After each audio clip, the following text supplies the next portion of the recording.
How were Titanic's watertight compartments open at the top? This is a video by Historic Travels, another Titanic slash ocean liner slash maritime YouTuber that I follow, and he's going to tell us why Titanic's watertight compartments were indeed open at the top, causing what I like to call the ice tray effect, where the watertight compartments flooded over and over at a certain deck, dragging the ship down like an ice tray once you slowly push it into the water. For today's video, we're going to be discussing a question that I am frequently asked about the sinking of the RMS Titanic. How were the Titanic's watertight compartments watertight if they were open at the top? Wouldn't this allow the water that breached the Titanic's hull to be able to spill over the top of the bulkhead and flood the next compartment? Well, yes, you are 100% correct. This could indeed happen, and this is exactly what happened on the night that the Titanic went down. Water flooded up inside of one watertight compartment, spilled over the top of the bulkhead, and flooded the next compartment. However, this was not a design flaw with the Titanic's watertight compartments. They were built this way on purpose, and under the right circumstances, they were indeed watertight, and they would have prevented the Titanic from sinking. What were those circumstances? How, you may ask? Well, that's what we're going to be discussing in today's video. I hope you enjoy. If I had to guess, I would say it was that because it was designed to stay afloat with, I think it was 4 compartments flooded, but not 5, but 5 compartments had already began to flood. And I think that was just too much weight, and it began dragging the ship down and just flooding shit. But we'll see.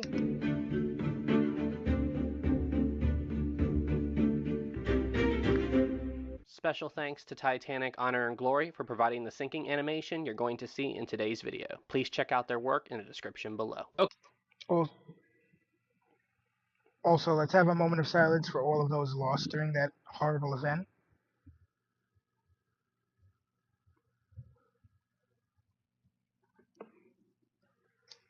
Truly tragic. Okay, so to properly answer this question, the first thing we need to discuss is what exactly a watertight compartment is and how it works. Well, a watertight compartment, as the name implies, is a compartment within a ship that's purpose is to prevent water that has found its way into that compartment from breaching another compartment, okay? Now, in the case of Titanic, the ship had 15 individual watertight bulkheads going from the very front of the ship to the very back of the ship, seen here represented in red. Hold on 1 second.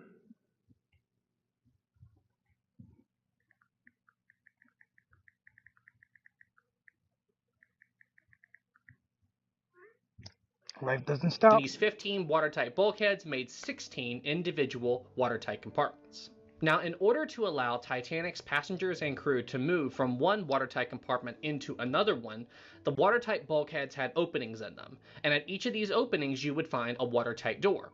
A watertight door, as the name implies, is a door that can be sealed shut in an emergency to prevent water from flowing from one watertight compartment into another watertight compartment, thus making the watertight compartment watertight.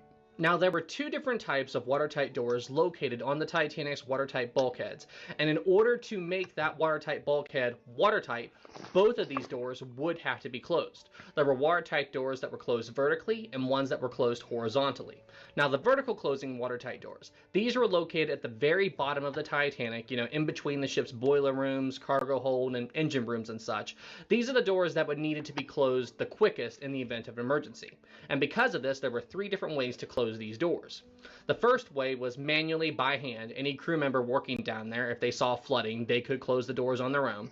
The second way was electrically. Any crew member on the Titanic's bridge could simply throw a switch and close the doors should the need arise. And the third and probably most ingenious way to close. I'm almost certain that there was a float that would, if the water lifted the float up a certain amount, it would hit a switch that would automatically close the door, if I'm not mistaken. These doors was, you see, the builders at Harland and Wolff, they imagined a... Those fuckers were geniuses, by the way. I mean, for all the flaws it had, it was a wondrous marvel of engineering. scenario where the Titanic could be breached and no one on board the ship somehow knew about it. Well, in the event of this, if water was coming into the compartment and no one triggered the watertight door to close, well, they attached this device called a float plate to each of the vertical closing watertight doors. And when this float plate was lifted up by Told you. Among the many things I'm a nerd for, the ocean, ships, specifically the Titanic, are things I'm very nerdy for, and I love. Hold on. And I love the different things. I love all the different designs of ships, all the different types of ships. I love ships. If I ever made it rich, I would love to own a ship just to go out on the sea and just be with the ocean. I love the ocean. I mean, look at my fucking design. the water coming in, it would trigger a mechanism and close the vertical closing watertight door automatically. Very cool and very ingenious safety feature on the Titanic. You can choose to raid the caravan, or you can choose to guard it. This is a game where However, the horizontally closing doors, there was only one way to shut these watertight doors, manually by hand. But honestly, even though I'm sure this may seem a bit more primitive to you than the vertical closing doors, I think this system was okay for the Titanic simply because these horizontally closing doors, they were located up on the higher decks so they wouldn't flood as quickly as the space down where the vertical closing doors would. So in the event of an emergency, the crew would have time to get to them and close them should the need arise. So as you can see, the Titanic really did have a lot of good safety systems in place to quickly seal up a watertight compartment should they need to. However, I'm sure all of you are still wondering about the giant opening at the top. Well, don't worry, we'll explain that now. You see, due to the laws of physics, water will not flow inside of a vessel higher up than what the water line is on the outside of a ship. So, taking this into account when they were building the watertight bulkheads, the Titanic's builder specifically designed them so that the top of the watertight bulkhead would be above the water line on the outside of the Titanic. More specifically, the watertight bulkhead. But she was flooded one compartment too many and dragged just a little too low, and that caused a chain reaction. Had stopped around the Titanic's E-deck level. Now, let's say, just for the sake of argument, the Titanic was in a collision and one of the watertight compartments was breached. Okay? The Titanic's crew quickly seal up that watertight bulkhead, thus making that watertight compartment watertight. The Titanic would sink down a little bit, but because the top of the watertight bulkhead never went below the water line on the outside of the ship, the water cannot reach the top of the bulkhead and spill over into the next compartment. So this watertight compartment is in fact watertight. Now, obviously, if you have a situation where multiple watertight compartments are breached, this would cause the Titanic to sink down even lower into the water. And if you do have a situation where enough are breached that the ship is able to sink down low enough in the water, you'll get the ice tray effect. where the top of the watertight bulkhead is below the water line on the outside of the ship, then yes, the water will be able to reach the top of the watertight compartment and spill over into the next compartment. This is exactly what happened to the Titanic on the night that it sank. However, before we discuss that, let's first go over exactly how many watertight compartments on the Titanic could be breached without the water being. I believe it was 4 that could be breached and keep the ship afloat, but she had 5 breached, if I'm not mistaken. And if she had had 4 or less, she wouldn't have foundered. Able to spill over the top of the watertight bulkheads. Now, officially, the Titanic could handle any 2 adjacent compartments breached anywhere along the Titanic's hull, completely flooded, and the ship would not be at risk of foundering. She could also handle her first 3 watertight compartments breached, totally fine, or she could even handle her aft first 3 compartments breached, and she would still survive. Plus, as an added bonus, the Titanic could also handle her first 4 compartments completely flooded, and even under this scenario, the Titanic would not sink down low enough in the water. But not 5. Not 5. for the water to be able to spill over the top of the watertight bulkheads. The remaining buoyancy within the ship would counteract the dead weight that was, from those damaged compartments, and the Titanic would survive. So, as you can see, the Titanic really could handle a lot of different flooding scenarios and still survive. However, what she could not handle is what happened to her on the night that she hit the iceberg. So, when Titanic struck the iceberg at 11:40 p.m. on April 14th, 1912, the iceberg opened up the Titanic's hull in a bunch of small spaces in an area spanning from the very front of the ship to all the way of just aft of the first funnel. This translates to 6. Oh fuck, 6. She was double fucked. Watertight compartments breached from the iceberg collision. That is a colossal amount of damage, and way more than what the Titanic could handle. With this amount of damage, the Titanic would sink down so low in the water that the water would have no trouble spilling over the tops of the bulkheads and then traveling further back and back and back into the rest of the Titanic until the Titanic would eventually founder 2 hours and 40 minutes after the collision. So, it doesn't matter how safe you try to make something like a ship. No matter what you do, there is always a breaking point. And even with all of the safety features the builders who built Titanic tried to implement into the vessel, and they did implement... I'll be right back.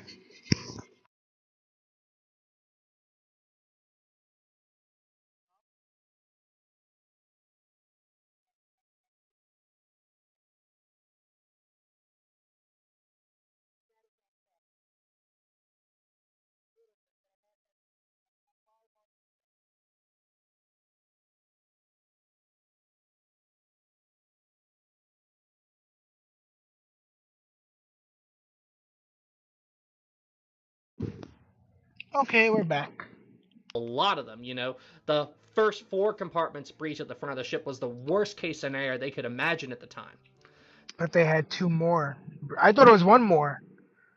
But 2 more is even more catastrophic. There was no way she was fucking making it out of that shit alive. She was going down for sure, damn. I mean, it's not even like the designer's fault or anything. It's just you can't build a ship to a 6 out of 10 is a big fucking percentage. That's not half, but getting dangerously close to half the ship full of water, and ships aren't supposed to be full of water. There is still a scenario where all your safety features can fail. And the Titanic unfortunately encountered that on the night she hit the iceberg. With 6 compartments breached, the Titanic was doomed no matter what you did.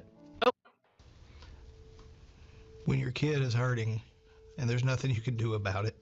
Okay, so now that you guys have a pretty good understanding of how the watertight compartments worked on Titanic and ultimately why they failed on the night of the sinking, let's now do a bit of a discussion, shall we? Let's discuss, would it have been better to have the watertight compartments completely sealed up at the top on the night of the sinking? Would this have helped save the Titanic? Well, to be honest with you, I'm not 100% sure, and here's why. The first thing that...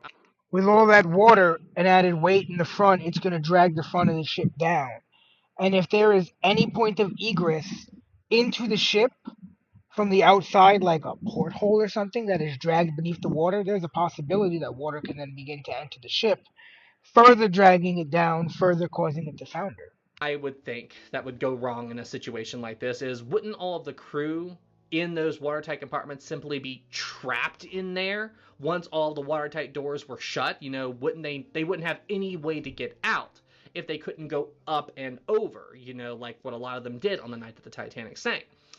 Now, I'm sure you guys are thinking, well, couldn't they just add more watertight doors and, keep these doors open until all of the crew got out?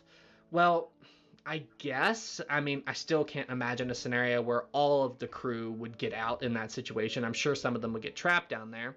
But another issue would be, what if some of the crew forgot to close all these watertight doors? I mean, don't forget, we're talking about a huge chunk of space. If you want these compartments completely sealed up at the top, going from one side of the ship to the other, there could be watertight doors all over the place to allow the crew to be able to get out of there if they had to. And I could easily see a scenario where one of these watertight doors could be left open, especially if they were manually closing doors, which honestly they probably would be. Don't forget, only the vertical closing doors at the bottom of Titanic could be closed electrically. The rest would have to be closed manually. And if a door was left open, then this completely kills the point of having a watertight bulkhead or watertight compartment completely sealed up at the top. Water would get out, and that would be that. And then we also have to think about the added strain on the Titanic's hull in the event that you've got 6 completely sealed up watertight compartments and if they were completely flooded. I'm not sure if that much loss of buoyancy would cause the Titanic's bow to dip beneath the surface, but it probably would, or come close to it anyway. And don't forget, the watertight compartments on Titanic only went up to the E-deck level. If the Titanic's bow was dragged down so low with the first 6 compartments breached, then the water would be able to spill into D-deck and then completely bypass the watertight compartments. Yeah, so where the watertight compartments only went up to E-deck, the rest of the Titanic's upper decks, they were not protected by watertight bulkheads at all. So if the water could get up there, then it could bypass those watertight compartments and just... yeah, you get my point on this. Please let me know down in the comments below. I would love to hear your thoughts on this. Like, I enjoy doing this, just kind of spitballing ideas. But yeah, and with that much strain on the hull, I would also have to think that maybe these watertight bulk... Yeah, and at that point, with all that weight pulling part of the ship down, lifting the other part of the ship up, at a certain point, you're going to have the metal begin to give way under the strain of the weight. Heads could fail, rivets would start popping and water would find ways out, and then you could probably have a scenario where the Titanic would continue to be pulled down lower and lower. Water could get in through air vents. It could start spilling into the tops of the cargo hatches. Yeah, I don't think that would really help out all that much in the Titanic scenario. Now, with later ships like Britannic, and they also did some design changes to the Olympic, they made the watertight compartments taller. They made the bulkheads go up higher with the Britannic, and they also added additional watertight compartment to the Olympic after the Titanic disaster. And by doing this did help these ships, they would be able to survive worse situations than what the Titanic encountered. So ultimately, I think that's the key thing here. I think you're better off making the compartments go up higher, make the bulkheads go up higher, then completely sealing them up at the top. I think that's the key here, and I think that's what the shipbuilders of Harlem... Yeah, because then the water would have a harder time going up over, and you would have a more difficult time getting the ice cube effect, the ice tray effect, rather, or the ice tray effect. Wolf knew. But yeah, as I said, I'm curious to hear your thoughts. I enjoy doing these kind of spitballing idea things, So yeah. In conclusion, ultimately what the shipbuilders of Holland and Wolff wanted to do when they were building the Titanic was they wanted to find a way to balance safety and convenience. They wanted to make the Titanic as safe as they could, but they also didn't want to go so overboard that it was an inconvenience for the Titanic's passengers and crew. This is why the watertight bulkheads only went up to the E-deck level and not higher up. They wanted everyone, on the higher decks to be able to navigate the Titanic without having to deal with watertight bulkheads everywhere. And honestly, I get that. Given everything we've talked about in this video, I understand why they made that decision at the time. So, I mean, that's ultimately it, And even though these safety features on the Titanic did fail on the night she sank, because of how safe the Titanic was, these safety features did delay the sinking by a considerable amount. Don't forget, it took the Titanic 2 hours. More than 2 hours.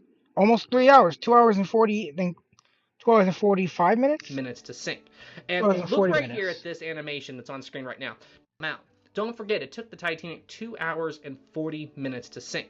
And look right here at this animation that's on screen right now. Do you see how low the Titanic is in the water at this point? I mean, water is coming up onto the A-deck promenade, and it's almost to the boat deck. The only reason that the Titanic doesn't just drop, into like a free fall to the bottom of the ocean at this late stage in the sinking, I mean, even now, she is still resisting the water. This is due to the safety systems within the ship trying to keep the Titanic afloat for as long. I mean, yeah, that is pretty impressive that she's down so low in the water, but she's not just immediately going all the way straight down like macaroni down my gullet on Thanksgiving Day. As long as possible. So, despite what people would like to have you believe, Titanic really was a very, very well built and very safe ship. She was just put into an impossible scenario where the ship could survive. But even with all of this damage, thanks to the ingenious design of the Titanic safety features, and thanks to the brave actions of every single crewman on Titanic working to keep her running for as long as possible, the Titanic stayed afloat for 2 hours and 40 minutes, and she was able to evacuate around 700 people from the ship before she went down. Titanic was a great ship. She was just put into an impossible situation. Thank you guys so much for watching. If you enjoyed this video, please be sure to leave it a like. If you're new here, please subscribe to the channel. Thank you guys so much. It really helps out a lot, and I will see you all in the next one. Take care. Special thanks to my Captain level Patreon supporter, Tammy Lee. Thank you so much. If you're new here, please subscribe to the channel. Thank you guys so much. It really helps out a lot, and I will see you all in the next one. Take care. Special thanks to my Captain level Patreon supporter, Tammy Lee. Thank you so much for all the support.